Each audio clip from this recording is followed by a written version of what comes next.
Les plantes toxiques n'ont pas de caractéristiques qui permettent de les classer comme telles. Il faut donc connaître le nom précis de chaque plante. Ce nom vous permettra d'interroger le centre d'antipoison quant à sa toxicité ou de faire des recherches nécessaires. En effet, certaines plantes d'intérieur et du jardin peuvent être dangereuses, voire mortelles, pour votre animal de compagnie et domestique.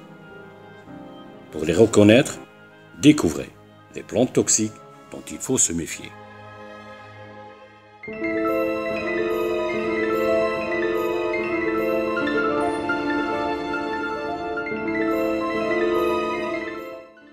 L'hortensia commun, ou Hydrangea macrophylla, est un arbuste ornemental caduc de la famille des Hydrangeaceae.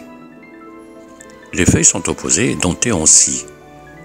Les inflorescences sont des corymbes de forme globuleuse ou à tête plate. La durée de la floraison est longue, car les fleurs sont presque toutes stériles. Il n'y a pas de formation de fruits. Les feuilles et les bourgeons sont toxiques. Les symptômes en cas d'ingestion sont digestifs, même pour de petites quantités avalées.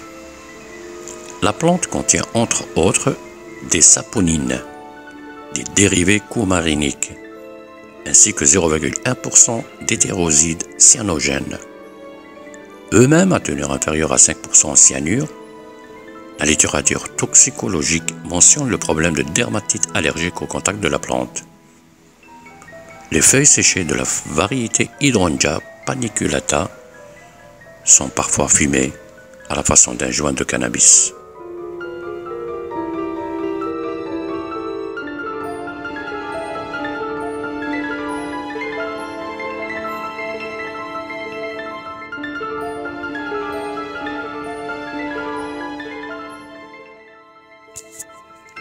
Ilex aquifolium. Le hou fait partie de la famille des Aquifoliaceae.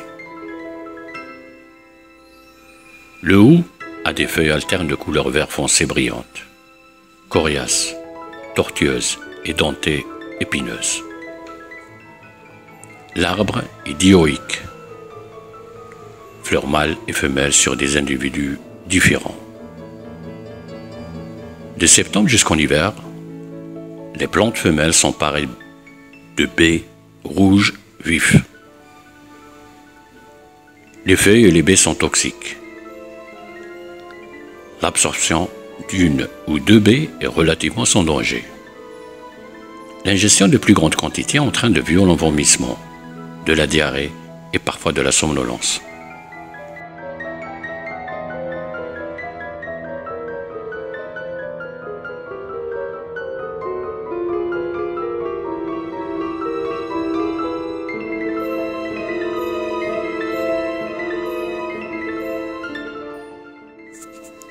Laburnum anagueroide. Le Cytis faux ébénier est une plante de la famille des Papilionaceae. Les laburnums ne dépassent généralement pas 5 mètres de hauteur et leur couronne peut atteindre 4 mètres de largeur.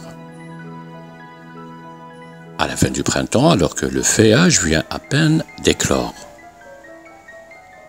le laburnum se pare de grappes florales pendantes de couleur jaune clair. Laburnum est l'un des genres végétaux les plus toxiques de nos parcs et jardins. Toutes les parties de l'arbuste sont toxiques, surtout les graines et l'écorce. La composante toxique est la cytisine. Les gousses de cytis ressemblent un peu à des haricots. Les enfants les récoltent parfois pour jouer à la dinette et courent ainsi un risque d'intoxication à la cytisine contenue dans les graines. Les effets de la cytisine sont comparables à ceux de la nicotine. Des vomissements abondants sont l'un des premiers signes de l'intoxication et contribuent sans doute à en limiter la gravité. Des troubles cardiovasculaires sont néanmoins à craindre et une observation de quelques heures à l'hôpital est en général conseillée. Dans les intoxications graves, il se produit une phase d'agitation avec de la confusion et des convulsions, suivie d'une paralysie des muscles respiratoires et éventuellement du décès.